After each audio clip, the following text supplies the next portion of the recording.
Hey Grand Archive fans, welcome back to another Grand Archive Community Spotlight video. In this video, I got a chance to talk to the one and only Caban Schwartzentruber of True Champion Gaming, digging deep for about an hour into his process, his team's process for approaching competitive events, and how they have achieved the most consistent top-level performance so far in Grand Archive. This, I think, is a really fascinating discussion, delving deep into competitive Grand Archive. And if you're someone who is looking to be competitive about the game and wants some tips and tricks about how to most efficiently approach playing Grand Archive competitively, I think you'll find this a pretty interesting watch. So I hope you guys do enjoy it. Let's jump into our Community Spotlight conversation.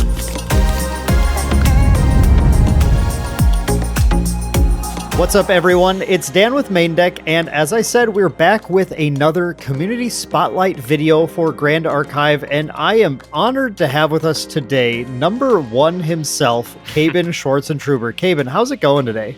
It's going well. It's going well. It's awesome to have you in here. As our Grand Archive fans know, it's kind of impossible, I think, for people paying attention to tournaments to not know your name because it appears in the top cut of so many events.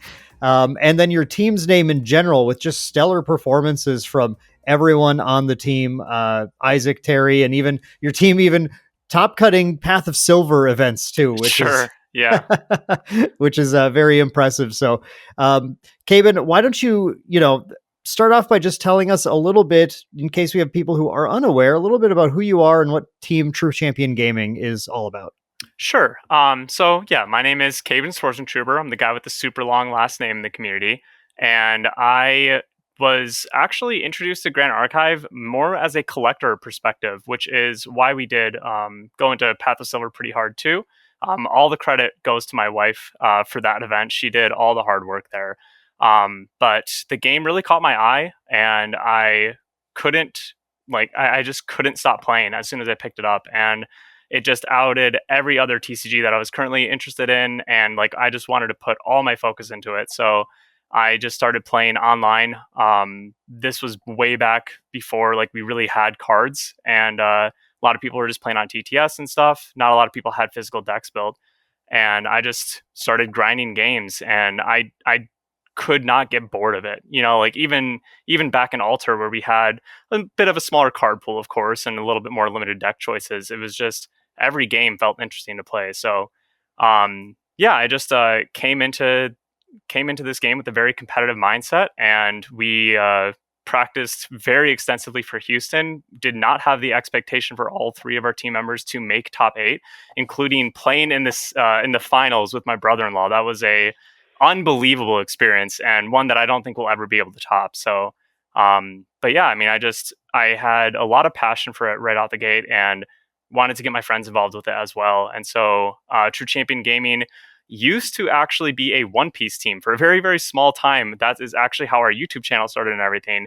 We had 10 players on our team, and one piece felt awkward after a while, and we kind of disbanded due to lack of interest for the game. And so I took kind of our strongest teammates from that old team and said, hey, let's go into Grand Archive. This feels really great. And we just hit the ground running. So I think I missed that you guys started as a one-piece team. That's interesting. Our very first video that we posted on YouTube was a deck profile of me getting second place in a Miami Treasure Cup with Red Green Law, because I love value decks. So that's why I've always tried to make Win Merlin work, but it doesn't quite get there.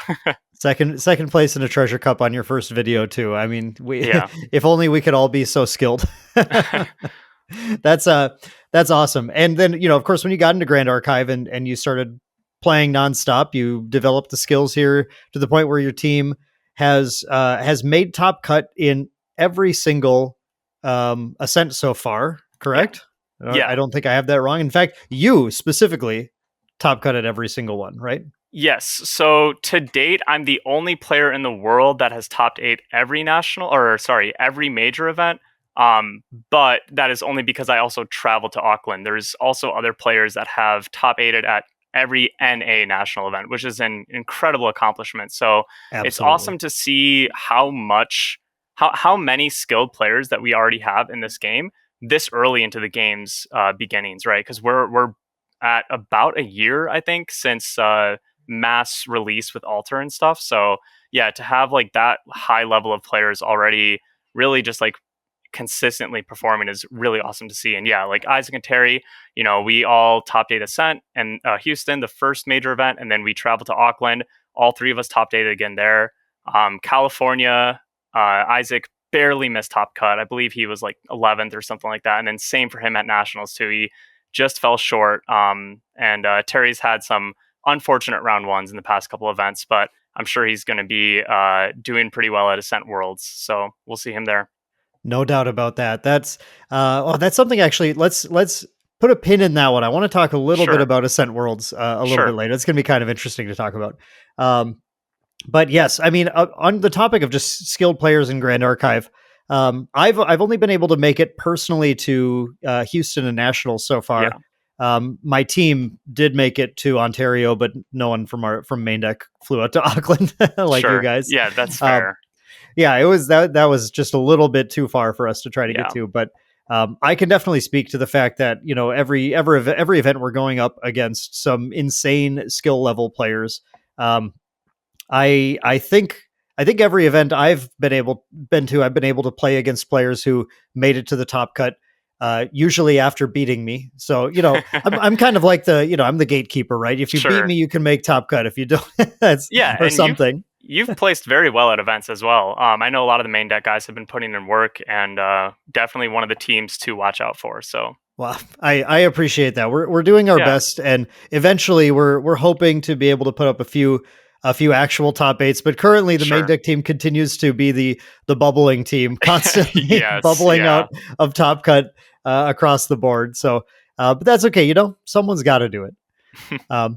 So Caban, what I thought would be kind of fun today, just on the backs of this just sort of incredible record that you guys have, is to just talk a little bit about how Team True Champion Gaming approaches all these events, because obviously there's a lot of factors that go into your team's success, but there is this common denominator of you all prepare for this event, and I believe, from my understanding, you do plenty of preparation going into each event, and then you perform well.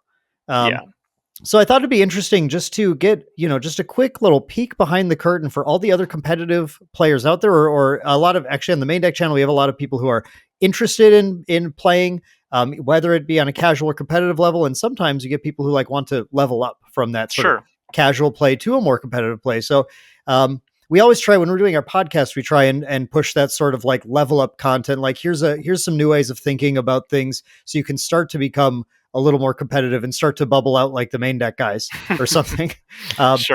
So how about, let's start with this.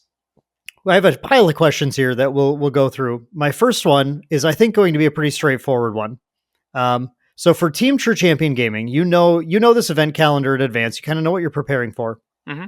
At what point, excuse me, at what point do you feel you transition from kind of whatever play you're doing, maybe you play for fun sometimes, I'm not sure, just screwing around with decks, to, okay, we need to start preparing for this upcoming event? How far in advance do you tend to start focusing hard on that kind of, we need to be ready for X event in the future? Sure. As basic of a question as that might seem, it actually kind of depends for every single event, right? Because there's always factors to look for. One of the biggest ones is what is going to impact the potential meta from the point of time you're in currently up until the point of time for the tournament that you're trying to practice for. So a really good example is Ascent Ontario. That is actually an event that we all felt grossly underprepared for, because we believed that ALC spoilers were going to be released a little bit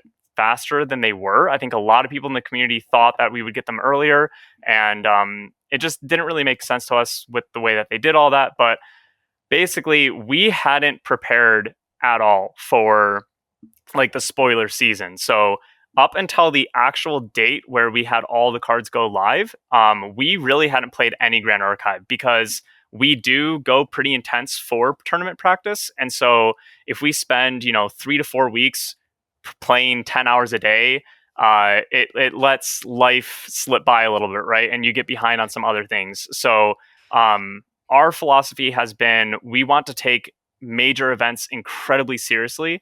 And so we will try to kind of like prioritize testing closer to an event, and then like not test at all when we deem it's not really worth testing. And so that was kind of one of those seasons where we were just like, okay, we're going to test once we have all spoilers, because we could test now with the limited card pool that we know we have. But, things can change, right? Like unknown cards is a huge variable for event practice. Like how are you going to actually figure out what the meta is if you don't know all the cards, right?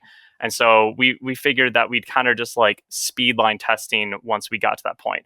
But since spoilers didn't come out for so long, it left us with, I think, 2 weeks or something like that to test for Ascent Ontario. It was something crazy. And so we felt pretty untested for that. And that's why you saw me and Isaac and Terry all bring the same decks that we brought to Ascent Auckland. Because during our testing, we basically said, okay, we have 2 weeks to test.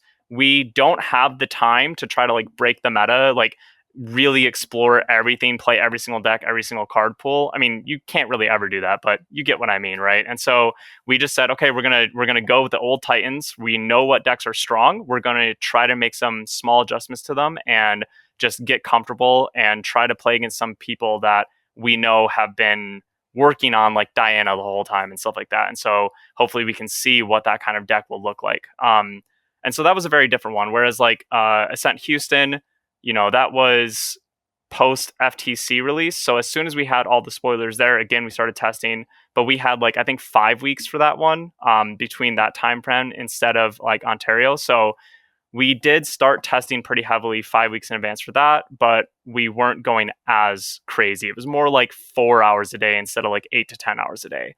And then for nationals, obviously very different, right? We had the whole card pool was like known for a very long time. The only new variable was Ascent Ontario and the results from there, what we saw people playing. And so fortunately, we were already in a meta that we had tested fairly extensively. And so I don't really think Nats was a weird one. We all like cared about that one a lot. So we put in a lot more time than I think we should have, if that makes sense. And unfortunately, like the reason I say that is because Isaac and Terry didn't make top cut. And we had felt a couple of weeks before nationals, like 2 weeks maybe, that our returns on testing was like very, very small compared to how we felt for previous events. And sorry, I know I'm like really kind of answering a lot of questions right now, probably, but no, this is, I mean, I have a few fascinating points already. I'm excited to dig more into. Sure. And so we, like I said, for national specifically, we were testing 8 to 10 hours a day. And we had felt that because we didn't have a brand new set to work with, all we really had that was new was one event. Our return on testing just felt very, very, very diminishing, right? And there was definitely a point that we can all pick out where we were like, this is where we should have kind of stopped testing and just like kept fresh, but not go crazy with like 8 to 10 hours a day. Just maybe a couple games every day or something like that, 1 or 2 hours. And that the reason that we felt like that is because Isaac and Terry missed. And I don't really know if me making top 8, if the last 2 weeks of 10 hours days, like is really what put me into there, so putting all of that time into it and not making top 8 was pretty hard that's just a hard thing to do, right? If you spend like a whole month preparing for something, every moment of every day, you're like thinking about it or doing it or whatever, and then like missing it. That's really hard. So we're actually going to limit our testing a little bit more, which is like crazy because I've said it a few times in videos. I think like I don't think I'm inherently like a crazy good card player. I just think I like practice more than probably almost everybody else, and that's what I attribute a lot of my success to. And that's a lot of the advice that I give people is like, you have to put in the work. You have to, if you want to like exceed in something, you have to kind of like dive into it, right? And so for me to then say we're going to reel it back a little bit, hopefully that doesn't impact our success. And long story short, I would say don't start practicing too early if there's going to be a variable that's going to change. Ban list, like it's kind of odd in this game. We have a ban list every month, which is very different to how I'm normally, how I'm like approaching games normally, because I think ban lists are usually like every set release or something. So like 3 months or something like that. Yeah. And so, it's a little like scary to think that your meta could change every single month, but I think Weaves has shown that they're not trying to make these big drastic changes monthly. It's more of a, hey, this card might be a problem, so we're going to give you a little bit of a heads up, and maybe next month after that it'll be changed. So yeah, you usually we have a bit of an idea as cards can kind of creep up that list, if they might have a bit of a shelf life, and you can start to predict a little bit like, okay, well, if this does end up getting banned, then what do we expect to happen to the top decks? It's more like monthly indicators and not monthly ban list, right? And so like you can still prepare for an event with that structure and everything. So yeah, sorry, I know I rambled on pretty long there, but I would just look for what your possible variances are that are coming up, and also like realistically what your goal is, because like don't start testing for an event 3 weeks out if you're just trying to have fun, like don't go crazy, like put a lot of pressure on yourself. If you just want to like top 32 or something like that, like that's still a hard accomplishment. But like be reasonable, and if you are thinking about like top 18, yeah, you probably want to start practicing the moment that you can, the moment that you know that there's not going to be any variables that are going to throw a curveball, and you've been practicing Erupting for 4 weeks straight, and then it gets banned right before the tournament or something, right? Like, So I want to, I think to me, the most curious thing you talked about, as I'm sure you're aware, is this idea of finding this inflection point when you now think that there are diminishing returns on the, what you're actually gaining from testing.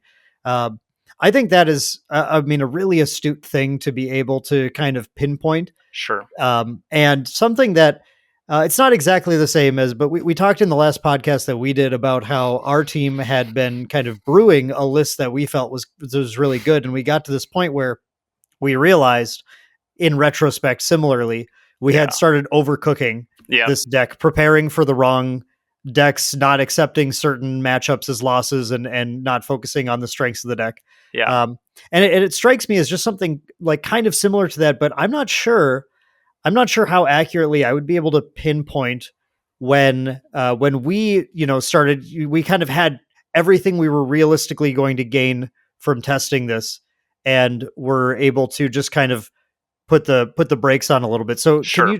Are you able to talk about how you found that point? Like what you noticed that felt like, okay, I think we actually should be done now at this point. Yeah, of course. I will say it's an experience that has literally only happened to me once with this event in all my history of card game. And I think that it's probably because that was our 4th major event for Grand Archive at that point, where we had taken every single one very seriously and put in a lot of hours into testing for every single one. And so I think it was just like probably feeling basing it on the history for the past events, because for past events, Auckland, for example, we weren't settled on our deck until 2 days before we flew out or something crazy like that. Like we were testing so much and finding new information all the time that kept us on our toes. I mean, we went through, I think Auckland was the event that we had like locked in a deck like 7 times, where we were like, this is the deck. We threw it against the Gauntlet. It seemed amazing. There was like one matchup that was like, maybe that's rough. And then we would throw it against that matchup a bunch and be like, oh wait, no, this is like an auto loss. And then we'd have to restart the whole process, And so I think it's probably just like, due to my experience and history with it so far, I just found us 3 found ourselves at this point where we realized nothing was really like new. Like there was no new information that we were really getting. And I mean, the deck's no secret anymore. We took Wind Crux, and we definitely honed in on that list the most out of any list. I think that that is our most refined list. And I know that you guys even mentioned on the podcast that you guys tried to play that list. And I think someone played it in the regionals the next day after nationals. Yep. And in the night between those, tried testing it and thinking about cutting some cards. And you were like, you can't. There's like literally no change that you can make to the deck. And like, that's insane, right? Like, when we got to that point, it was like, okay, this has got to be like a crazy good deck, because like this is the most refined list that we've ever made. You know, like you actually can't make any changes. It like feels just super smooth. And I think we just failed to realize that it basically was just a different variant of Water Allies and very different decks. But in terms of like how the deck performed at nationals, it had very similar kind of like timelines, and it had very similar meta matchups. And we had spent weeks and weeks, I mean, just slamming this deck against the entire Gauntlet over and over and over and over again, making those tiny little adjustments when we could have just taken Water Allies and done pretty much the same thing, I think. And so basically it was just at the point of like, every game is different in Grand Archive, and like that's great, right? But so you can kind of get like wrapped up into like feeling like you're learning something new or like having a different experience, because like every game is going to feel different. But it was the point of realizing that like we didn't actually learn anything from playing an entire day of testing, right? It was like we just made like 2 changes to the deck or something, but like no big theories, no big like change ups, no big like sideboard plan, like no strategy that we like wanted to go with in a different direction in a certain matchup or something. It was just slam 50 games of this deck into the Gauntlet and have the same exact results as we did yesterday. And I think probably the biggest indicator for not me but Isaac was he didn't want to test anymore. And it was like kind of the first time that happened to him. Was he wasn't looking excited towards it. You know, it wasn't, oh, how can we make the deck better today? It was just literally like we got to the point where the list was settled for a very long time, honestly, before the event. And it just felt almost pointless to test anymore, like because it didn't feel like it was going to get anywhere new. So Sure. Yeah, that's interesting. And I mean, like, I think a lot of players won't be able to necessarily as easily relate to this 8 to 10 hour days of testing. Exactly. Kind of thing. So, you know, and I definitely don't want people to listen to this and take away like, oh man, if you want to be good at Grand Archive, you have to play 10 hours a day or anything. Definitely not. Yeah. But I think it's very interesting to hear from a perspective of the team who does put in that work, has put in that work previously, because I think for me, at least, what it gives me is this snapshot of when we do our testing. It's not quite as intensive just because none of us can afford to do that. But we get in that amount of games just kind of spread out, you know, farther over a longer amount of time generally. And I feel like when you play those, when you do that testing over a sort of a larger amount of time, you kind of miss some of that like overall picture a little bit, because things are just constantly kind of shifting up and down over weeks and days, and everyone, you know, every day you're like, you know, maybe I should try this in the deck. Whereas you just kind of get all that done in one day. At the end of those weeks of time of testing, you may feel like the deck's gone in and out of a few things, but you've honed it in. At the end of that day of testing, you're like, well, like nothing really changed. It's in, you know, 10 hours straight of testing. So it's interesting to kind of hear that, because I'm sure that there are people who that will apply to as well, where they'll think, you know, like I did have a deck where I was testing for a few weeks, and ultimately it was only a few cards different than what I started with.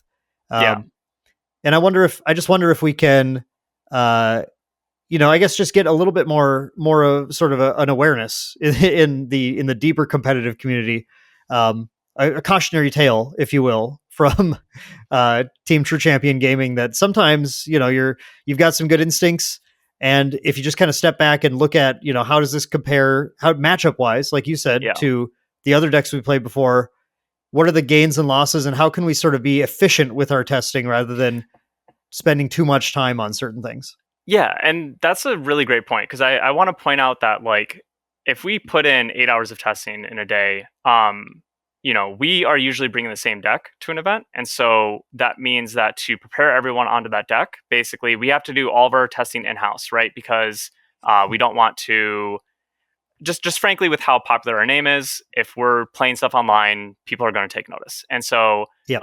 if we're doing an 8-hour day of testing, then even if we've got our deck list picked or whatever, one person is getting 4 hours of testing on that deck, and then they're giving 4 hours of training dummy for the next person. So, like, it's not exactly 8 hours of like, oh, this is the deck that I'm going to play. I'm going to get all this experience on it. And combined with like our approach to most events has been let's try to figure out something busted that people are overlooking right now. Because like that felt great at Ascent Houston when we did that with Swarm. That was like one of the best feelings ever. And we basically did the opposite of that with Nats. I think we made a terrible meta call and just wasted a lot of our time.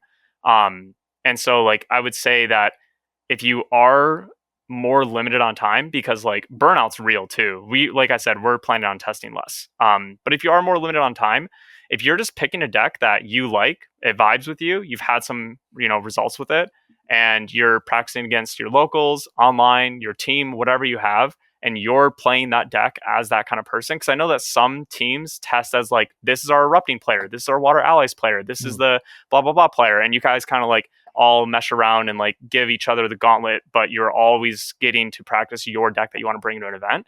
That can really expedite testing. So, if you're not doing the like creative process, like deep diving into it, where you're trying to break the format every single time, and you're not being forced to do like testing dummy practice for your teammates and stuff, I think that someone practicing like an hour, 2 hours a day is like almost equivalent to how we practice 8 hours a day, if that makes sense. Yeah.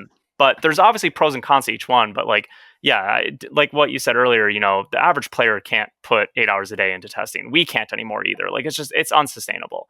And so I think that if you're practicing an hour to two a day, you can still compete at the very top of the level of this game, depending on how you're doing it. Yeah, I agree with that entirely too. As someone who tries to put in that amount of time when possible, content creation makes it difficult, but still Yes. able to find myself, on the bubble as much as possible. And if I could put in a little bit of that extra time, I feel like I might actually be able to push Sure. ahead as well too. So I definitely encourage anyone out there to just try and, hop on the Discords, hop on TTS, get playing some games. And you too will become a true champion in no time. Okay.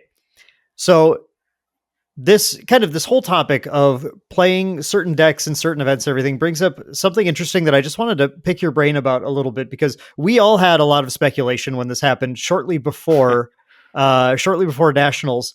Caban, you actually I'm sure you didn't forget that you won the Yeti regional online. Yeah. That's an interesting reaction. With Fire Merlin erupting. Yeah. So, as soon as that happened, like you mentioned, you guys play a list, everybody starts taking notice. And I remember on the team, like looking at this and going, okay, so if Caban played Erupting in this, Erupting's probably not a great call to to play the nationals. We're like, is he trying to misdirect a little bit or something? Like, Sure. He's just good. I would love to just hear, if you don't mind, talking about what led you to play that deck here. I mean, you said you settled on your win deck pretty far in advance, so maybe you did already have that locked down, but how did you choose to play that and still, obviously perform super well with it? So that was the weirdest one I had, which is why I gave that reaction, because I lost in round 5 out of round 6 and somehow got first place in the event. And it was because a bunch of people had just ID'd to get the guaranteed top. Yeah. So it was just like, it was very odd because I finished my last round and everyone that was watching in the Discord room was like, yo, I think you got first. And I was like, what? But yeah, I mean, it's kind of a tricky question for specifically like teams, because like I said, people don't just watch us. Like, we watch other teams out there as well. And like, I know that people in the community are watching what other teams are playing. So if you're on a team, I don't think anyone from Main Deck, anyone from True Champion Gaming, anyone from Chess Club, and there's other teams as well, but I'll save us this time. I don't think they're usually playing what they are going to take to a major event in a regionals. And that is also actually a huge advantage of not being on a team, because if you're kind of this like under the radar player, I've encountered some of the best GA players that I've played against, I had no idea who they were until I sat down and played against them. And so if you're that kind of player where you're like, you know, a little bit more under the radar, you can play in like a Yeti online regional event and play whatever you want, play what you actually want to get some Nats testing with, and like still not like spike a lot of interest in that deck, right? And so that's another huge strength for like testing purposes and stuff. But Erupting, yeah, I don't know. I guess like I just didn't really want to play Water Allies anymore, and I did just kind of want something like a little more linear to play. I do very poorly on TTS and webcam events. It's just something about like not having the tangible aspect of it. And so I can't ever play like super complicated decks on that kind of platform. And so it did also help that we felt we had a pretty favored Erupting matchup with our deck. So putting Erupting on the map a little bit more didn't feel like the worst thing. But you know, I've gone to regionals with a random deck that didn't have any meaning. So don't look at me topping a regionals and being like, oh well, he's playing the counter to that deck in a major event. That's not always what it means. And we also try to be like careful with that because we are so noticeable with our content creation and with our just everything we do. We try to manipulate the meta in as least way as possible. So yeah. That's there's somewhat of a with great power comes great responsibility aspect to that. I think the interesting thing too is watching this, you know, everyone got to see that result. There were some Erupting players at Nationals, but it was actually not a super common deck, and a lot of them Erupting's volatile. And Erupting is also, I will also say it's harder. It is linear in what you're doing, but it's harder to play than people give it credit for. That's the biggest point. I'm going to jump in because I think that's the biggest reason why Erupting fails, because there were a pretty good chunk of them at Nationals. And not many of them made day two, I think, for how many there were. And I think the deck's biggest flaw, because I've had, we offer coaching and stuff, and I've had people in coaching sessions be like, well, you know, I usually play Water Allies or whatever, but I just feel like Erupting is a better meta call. And, you know, like they're talking about their Nationals event in like a week and a half, saying, I don't have much time to practice, but I think I might just take Erupting. And I was like, the first question I said was, how many hours do you think that you can practice up until your event? And, you know, they weren't saying many hours. And I was like, do not take Erupting. Like this is the trap that many people fall into, is they'll look at a deck and go, oh, well, that's an easy deck, and not give it the proper preparation time. Erupting is one of the easier decks. Wind Allies is one of the easier decks. It does not mean that these decks are easy though, right? And so I think Erupting's biggest downfall is how linear it appears on paper, and people don't get really comfortable with the deck, and they just think, oh, well, it's easy. I'll just take it and go win some games if I draw right. And obviously, like Matt G's proven, if you dedicate yourself to one deck, you will do good, right? And that's a thing that spans between, I think, all card games, and is like a little bit more common knowledge in the more competitive scene. But for maybe someone that's a little bit more newer to card games, or just hasn't really like tournament grinded before and stuff, you might just think, oh, well, it's an easy deck, anyone can play it. I'll pick it up. And yeah, I think that's specifically actually like the reason that Erupting isn't getting better performance right now. Not to dive too far into that, but just a common misconception that like I feel very strongly against. I think that Erupting would be a much bigger part of the meta in Top Cut results if more people basically practiced it and like actually respected needing to have skill to pilot it. Because you aren't going to make it to the top level of competitive play consistently if you're not putting in the reps on that deck that you're bringing. I'm not a big fan of, like, I know that some people switch decks like last minute for events and stuff. I am not in that ideology. I think that even if you can practice an hour every other day, you should be doing that with the deck that you intend to bring to the event, and knowing your deck is going to get you further than just playing a strong deck, basically. Yeah. And I don't want to get too far into this topic either, but you know, one thing I noted when I took Erupting to Nationals as a last minute swap, but at least to my credit, I've been playing Erupting since FTC. You know, I'd been off it for a while, but just decided, you know, I'm more comfortable here.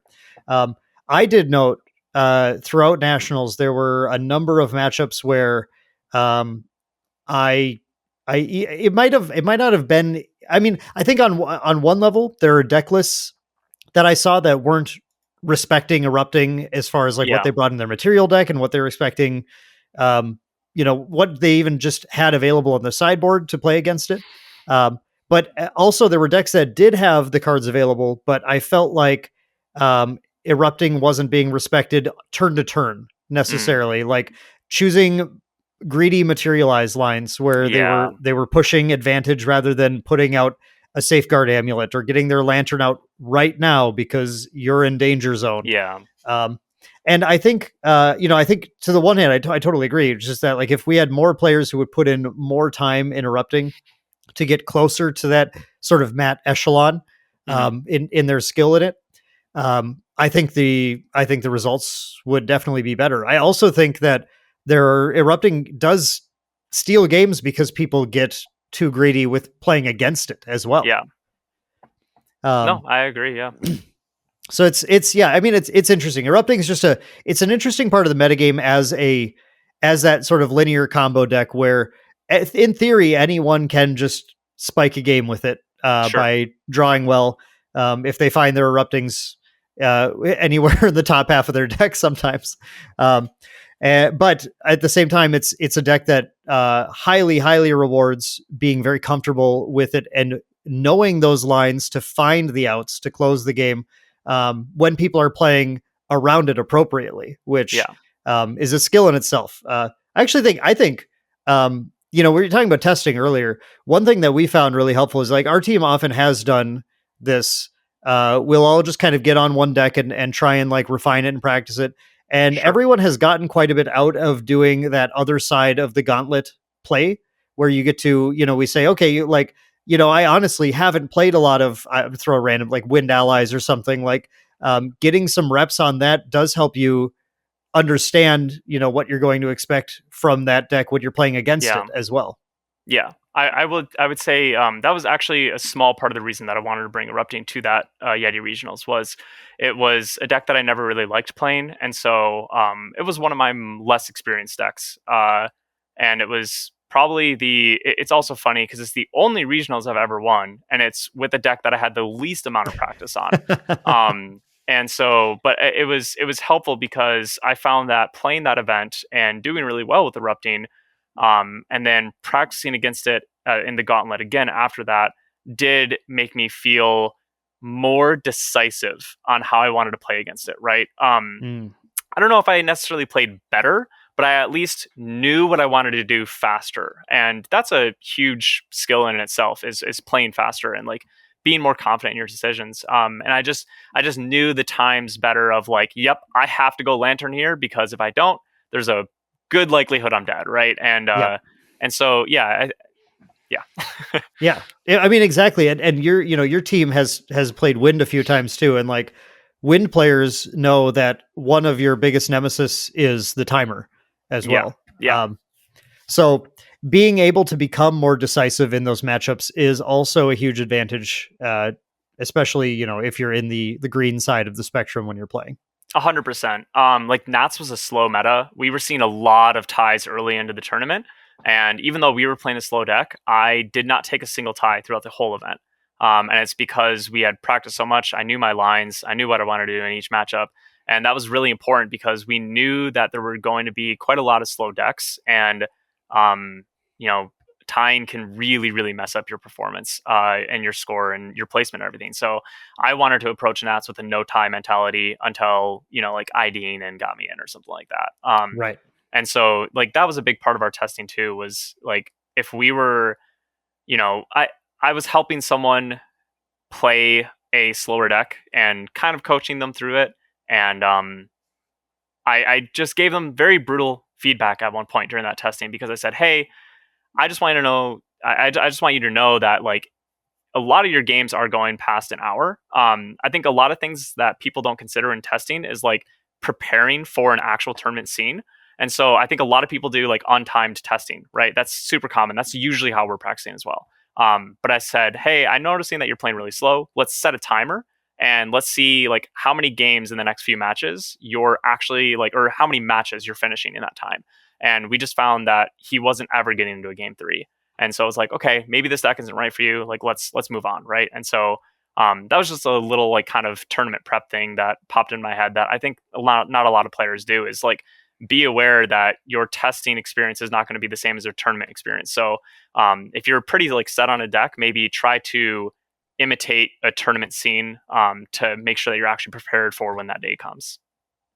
That's really, really good advice. I'm sure something that a lot of people will be able to hear and take to heart as well. I think that's awesome. So we've been talking about these tournament results in general.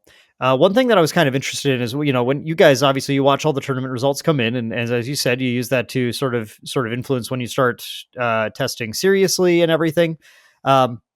Do you have we were also talking about teams and random players and everything. Do you have any sorts of like heuristics that you guys use when you're looking at a new tournament result set comes in?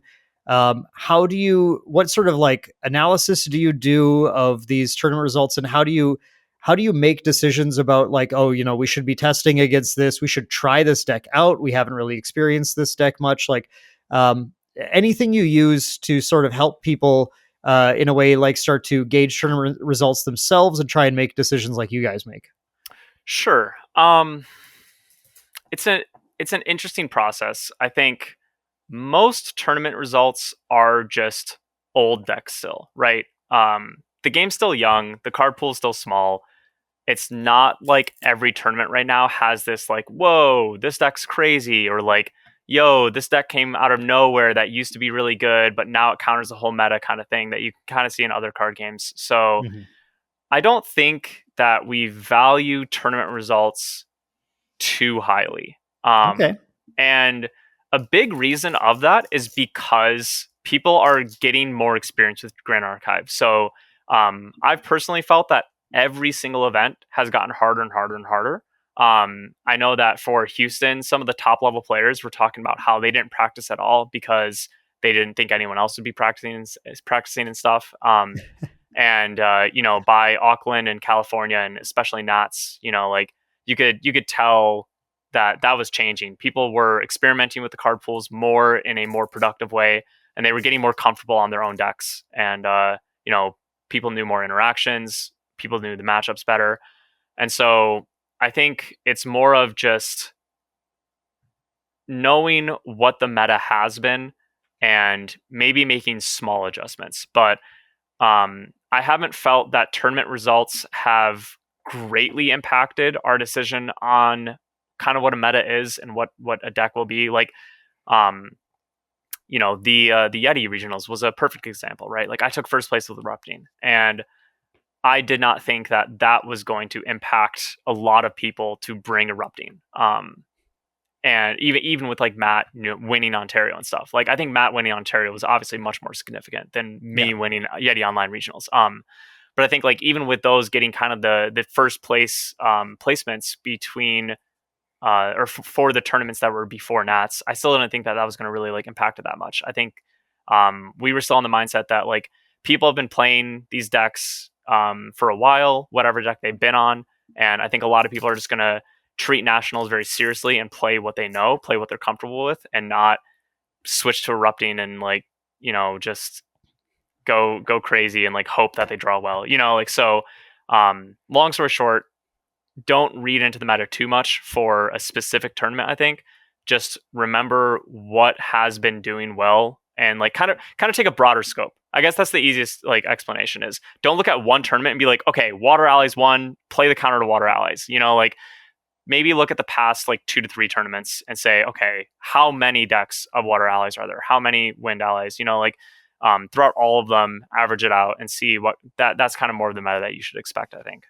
Do you put a lot of stock in things like conversion rates in Nationals? For example, Nationals had a high conversion rate for Luxem Xander from day 1 into day 2. How do you read into that? Conversion rates are tricky because, for example, I don't know if this is true, but I think Matt was the only Erupting player at Ontario, right? Like, so it was a 100% conversion rate into first place. There was one other from the main deck team who Gotcha. And he took 12th, I believe. that is crazy high. So like, Yeah. I don't think you can get like too wrapped up in those, because like if you looked at that, it's like, well, of course, Erupting is the deck to bring to Nats, right? Like, and it can. There's so many factors that go into conversion rates. It's very hard to figure out how to decipher those, because at Ontario we saw, like an insane amount of water allies being played, just in general into the tournament, right? And they didn't place very high in the tournament. Like a good amount of them converted to top 32, but very quickly petered out there. And I think that's because, like just generic ally decks in general are like more of your beginner to mid-level, like comfort picks. And so you have a bigger pool of players willing to play that or wanting to play that. And so it can just get tricky depending on your goals on like whether or not you want a top 8 or whether or not you're just shooting for day 2 or something. And I think that you need to keep those goals very heavily in mind when you're looking at conversion rates, because it's going to show you maybe the pool that you should expect to play against. But once you get to top tables, maybe they'll start to like simmer down, kind of like the wind allies, water allies decks. That's kind of my vibe for them. Is I expect to play those more in earlier rounds, and as we get later into the tournament, I expect them to still be there for sure, but not play against them as much. And so that's how I approach conversion rates. I don't really look at, oh, well, this deck, X deck had the best conversion rates overall, so that's the best deck to play. I don't think it's quite like cut and dry and simple as that. Okay, awesome. So just a couple more questions now. Now that we're in the thick of sort of analyzing the metagame. Sure. And as you mentioned at Houston, you guys had just an incredible meta call, bringing an unexpected deck and paid off very well for the whole team. And I mean, it was less surprising in Auckland, but still your team did very well bringing water allies in. And at nationals, as you said, you ultimately weren't super happy with the deck you played, but still it was another surprisring deck for people as well, to the point where right before the tournament starts, we talked to I think it was I can't remember, I think it might have been Roger from the Weebs team, who said that they were seeing some they just popped over and talked to us, and we were talking about the decks we submitted. They're like, we saw like starter deck Lorraine in here, and like when we saw your list, we're like, they had to be talking about this, because it's funny how just it uses a bunch of cards that are in the starter deck as well. But ultimately, you're taking decks that aren't necessarily as popular at the time or as expected. How do you kind of I don't know if I would say it's maybe spotting weaknesses in a room or noticing metagame parts of the metagame where there's maybe a little hole for the peg to fit into. Sure. Is there anything you've used in the past to sort of gauge when you found maybe a good fit for cracking that metagame? Yeah. So I think it's about knowing what the meta is, right? Like forming the gauntlet and knowing, okay, this is what we can expect to see in the room. We haven't seen like a crazy amount of innovation in this game yet, and it might just be harder to do that in this game than other games. It's definitely felt like that. Mm-hmm. And so the nice thing is that when you are trying to prepare for an event, you usually know what you're going to play against. There's not, I was very fearful that we were going to see some like crazy Arasana list that just like a whole team brought and like took down the room. Like I'm not joking. Yeah. That was like No, real fear of mine. Like yeah, I was missing something there, and it was like just busted, and we were just going to get rolled by it, like by 8 people that were all on the same list. And so, but it didn't happen. There weren't really many surprises at nationals, honestly, outside of probably our deck. And Matt G putting Flame Sweep in his Erupting, that completely blew me out. That was a really good call. That was so clever. It was a change the night before, by the way. I found out that made me feel real good about that. What a champion! Yeah, amazing call by him. So like the good thing is that we know what the meta is going to be. We know what the gauntlet is, right? And so we try to analyze like what are the strengths and weaknesses of each item in the gauntlet, and how do those matchups go, right? Like what loses to where's the triangle and stuff, right? And so then we try to think of what can kind of take down those decks, right? And so you just try to think of like what strategies in general. The reason for Crux starter deck Lorraine, which while we built it and tested it, I was just like, man, this just does not seem like the Nationals deck that we should be bringing. Right. It was because it had a lot of similar matchups to, like I said earlier, Water Allies, which, a lot of the matchups for our deck we felt were pretty 50-50. Serene Luxemzander was the worst one, alongside Fire Ranger, but it had to be a very streamlined Fire Ranger for it to be a real problem for us. And so we were kind of just hoping that it wouldn't be that big of an issue at the event. But one of the biggest reasons was, again, that fear of, Nationals is an event where people are going to take it the most serious out of any event. And so we expected to see surprise decks at this event compared to just like an Ascent or regionals or something, right? Like this was the one that if people had sauce, they were holding it for. They were letting it simmer up until Nationals. And so Prismatic Banish was a huge part of, well, this is a strategy that can kind of just beat anything, right? Like it doesn't matter what you're trying to do. If you lose your cards, you can't accomplish your strategy. And so that's a big reason on why we settled onto that as a meta pick for this event, was because we felt like it had a pretty okay time against the Gauntlet compared to other items of the Gauntlet. And it also felt like it had the most possible success towards kind of an unexpected deck, if you will. And also it felt like it was going to be the hardest for an unexpected deck to disrupt our strategy, because we were just kind of turboing up and ascensioning, we weren't relying on like Water Allies or something like that, like the same game plan that they would exactly know. That's, I mean, to me, that was one of I think the most impressive things about this deck, in that the deck you brought had a couple of really interesting ways of just closing out a game, and the opponent could not even necessarily predict them, but then would struggle to play around them sometimes, either blowing out their memory by using Ascension at level 3, or by just dropping 3 Phalanx Captains and 2 Banner Knights and just destroying the opponent. It definitely felt like a little bit of a gotcha deck in day one, when people didn't know our list. And obviously, like I said, we're some of the most recognizable players, so we get scoped out events pretty easily. I'd say by like round 3, round 4, people almost know my full 80. But for those few rounds, it was about allowing people to think that maybe we were a different deck. If we started just Academy Guide or something, maybe they're like, oh, okay, maybe they're on Wind Allies or something. And going to a strategy that was very old school. Some people probably honestly haven't even played starter deck Lorraine, right? And so having that surprise factor on our end was also, I think, a big strength in day one. Obviously, day 2 that changes, but. Well, in day 2, you still can't change your deck. So if there's anything that you just weren't prepared for in the side or material deck or whatever to be able to deal with that, you still have that advantage. How much do you guys tend to value bringing something unexpected over bringing what you think is the sort of just the obvious best choice? That is a question that I struggle with all the time. I think it really depends on how much time you can dedicate to your spice pick and how comfortable you feel on it. Because like I said earlier, I'm in the wheelhouse of, play what you're comfortable on, play what you know, and you're going to get better results than just trying to pick what's the strongest, right? And so, for Auckland, like I said, we didn't have our deck until like day 2 or 2 days before flying out. But it was a deck that we had been playing during the whole time of testing, so we still felt comfortable on it.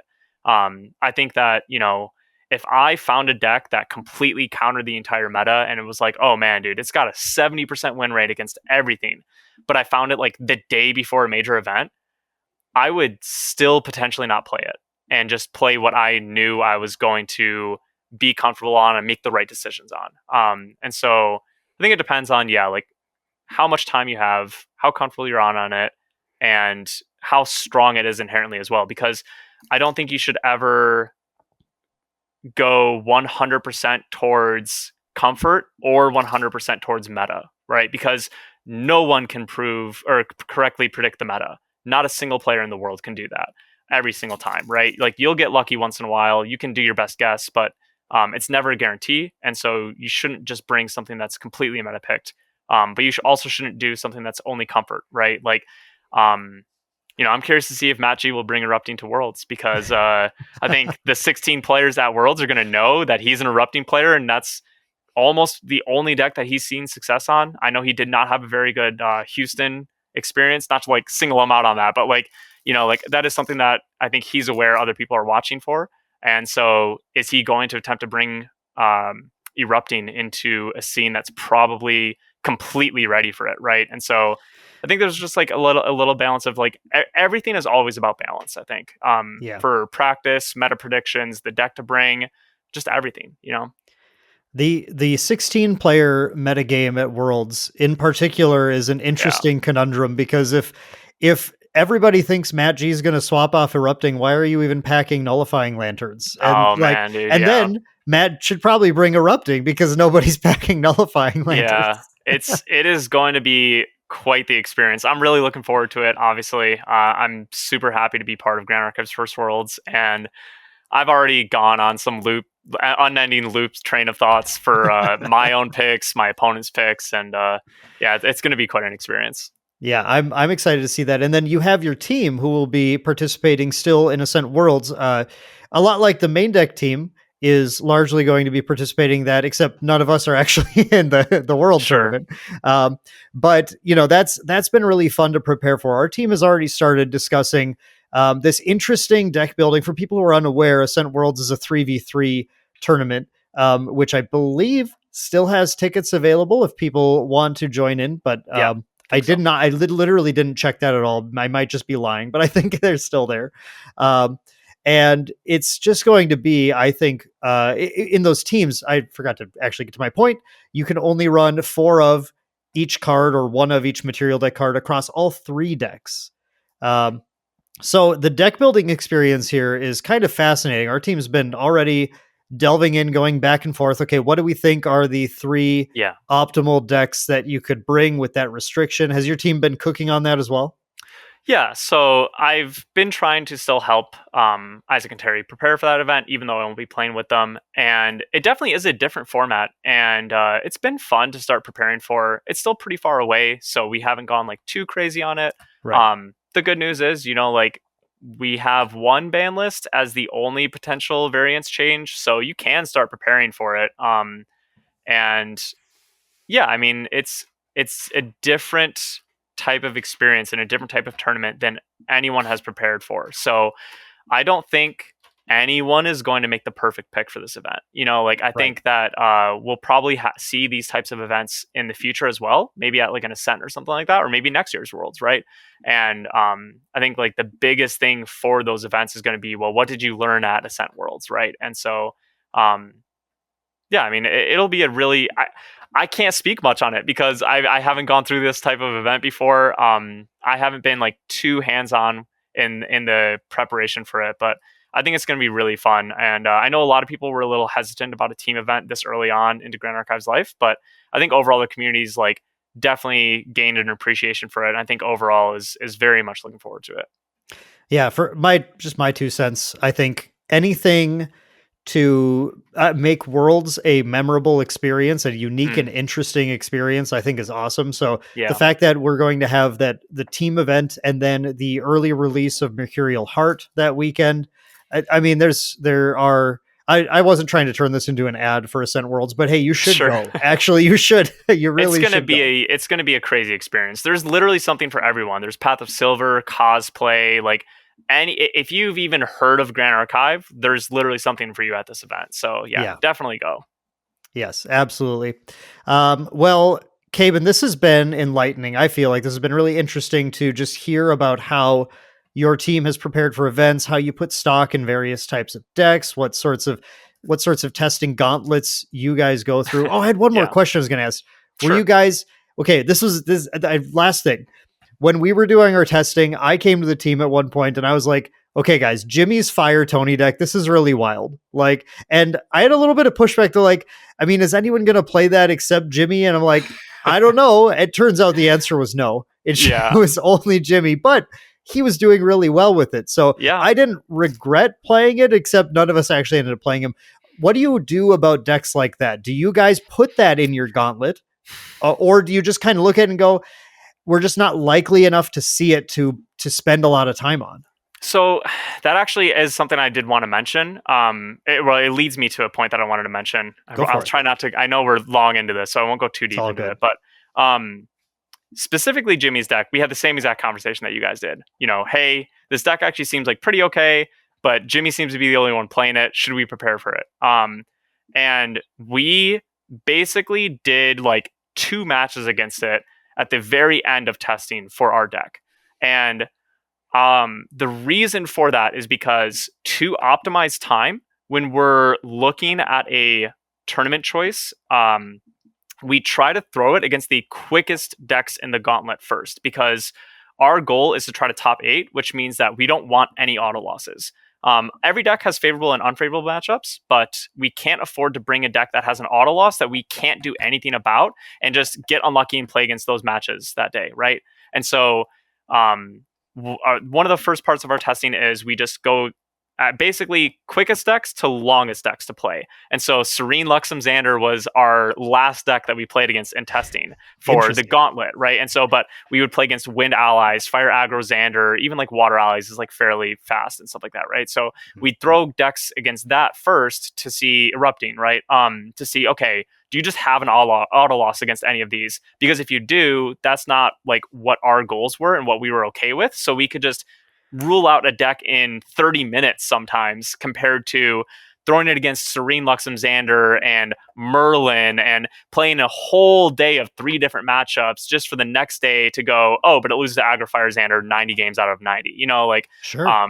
So that's, I think, a really good way, a really good tip to optimize testing time is doing the quicker matchups first, because you can get a lot deeper into the gauntlet than going kind of the other way, right? And so that was the reason why we had tested Jimmy's deck last, because we were pretty sure that at least not a lot of people were going to be on it. It would probably be one of the most underrepresented gauntlet decks, and so we didn't want to we literally didn't test that deck against anything except for the Wind Crux deck, because we hadn't reached that point with any other deck where it succeeded through the entire gauntlet, right? And so why would we play against Jimmy's deck when we're pretty sure we're not going to see it at all as like one of the first decks? Because that's just giving you information, but like in the wrong order that you want to receive it. So yeah. Sure.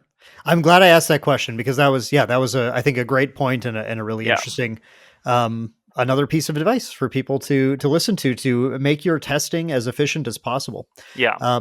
So, okay, now I'm actually going to wrap things up. Okay. So, Caban, thank you. That was a wonderful, wonderful bunch of notes. I hope people had their notepads out and were writing down their tips to make your testing more efficient, more productive, and start to hopefully find some more ways to get that practice and that skill built up so that you can also top cut every single major Grand Archive event going into the future, just like number one himself, Caban from True Champion Gaming. Now, Caban, you guys are very serious, obviously, with Grand Archive, to the point where you're full time working on this and selling product and selling singles and all that kind of stuff.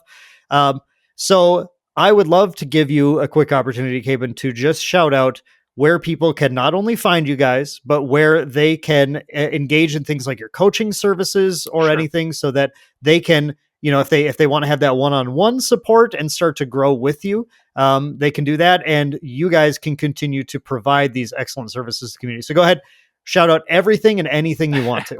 Sure. I appreciate that, Dan. So you can find us on YouTube. Actually, we run a pretty large Grand Archive content channel over there. It's just True Champion Gaming. We have our own Discord where this is actually something brand new that's happening or about to happen, depending on when Dan posts this video. We are doing online tournaments, daily pods. So as long as a pod fills up by the set time, that event will be run that day. So you can get daily tournaments, like win-a-box kind of style events and stuff. And we're actually going to be trying to implement 3v3 practice tournaments as well. So cool. Little Ascent Worlds practice where hopefully you can win some boxes out of it too. So we'll be having tournaments run on our Discord. You can find our Discord links in our YouTube videos, as well as our Patreon.